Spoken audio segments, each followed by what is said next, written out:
Value research Hindi के podcast में आपका स्वागत है। आप सुन रहे हैं फर्स्ट पेज कॉलम, जिसे धीरेन्द्र कुमार ने लिखा है। प्रक्रिया बनाम अनियमितता। ट्रेडर, मैथमेटिशियन और लेखक नसीम तालेब का मानना है कि बाजार हमारी सोच से कहीं ज़्यादा रैंडम है। वहीं मॉडल्स तथा इन्वेस्टमेंट थ्योरीज पर बढ़ती निर्भरता वित्तीय तबाही की आशंका और बढ़ा रही है।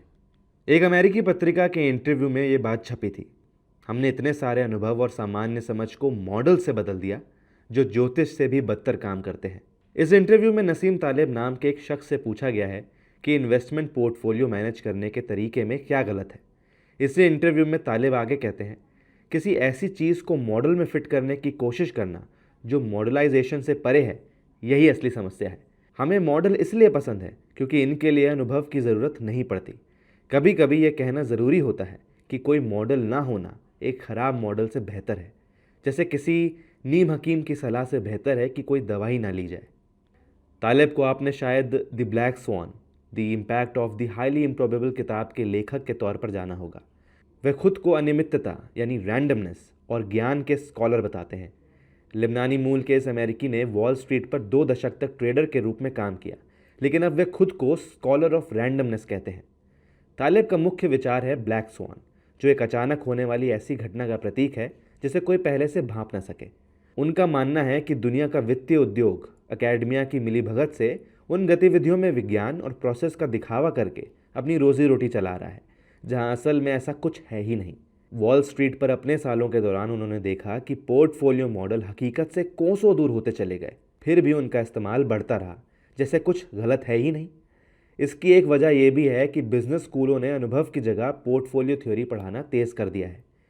एक पूरी नई पीढ़ी ये सोचकर बड़ी हुई है कि सब विज्ञान ही होगा, क्योंकि यह विज्ञान जैसा दिखता है और विज्ञान होने का दावा करता है। तालेब का मानना है कि मौजूदा वैश्विक वित्तीय संकट जैसी तबाही का सटीक वक्त या स्वरूप भले ही अनुमान से परे हो, लेकिन यह तय है कि समय समय पर कोई ना कोई बड़ा धमाका होता रहेगा।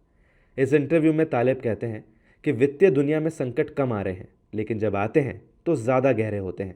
एक बेहद दिलचस्प विचार जो वे रखते हैं वह है कारोबारों की बढ़ती एक रूपता का खतरा, और इसे वे जैविक भाषा में समझाते हैं। पहले वित्तीय दुनिया में बहुत विविध इकोलॉजी थी, लेकिन आज अमेरिका का पूरा सिस्टम कुछ बड़े बैंकों के हाथ में है और सबका जोखिम एक जैसा है। यह विविधता की अहमियत पर एक दिलचस्प नज़रिया है। मुझे लगता है यही वजह है कि खेत और बागान पौधों की बीमारियों से तबाह हो जाते हैं, जबकि जंगल टिके रहते हैं। यही कारण है कि विंडोज़ पीसी पर कंप्यूटर वायरस का हमला होता है, लेकिन लिनक्स और मैक पर नहीं।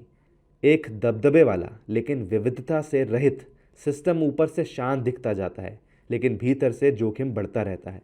एक विशाल वित्तीय उद्योग जिसमें सब एक जैसी घटिया थ्योरीज के आधार पर एक जैसे काम कर रहे हों, उसका नतीजा ये होगा कि लंबे वक्त तक सब ठीक ठाक लगेगा और फिर एक ऐसा संकट आएगा जो तर्क से कहीं ज़्यादा गहरा और दूर तक फैला होगा।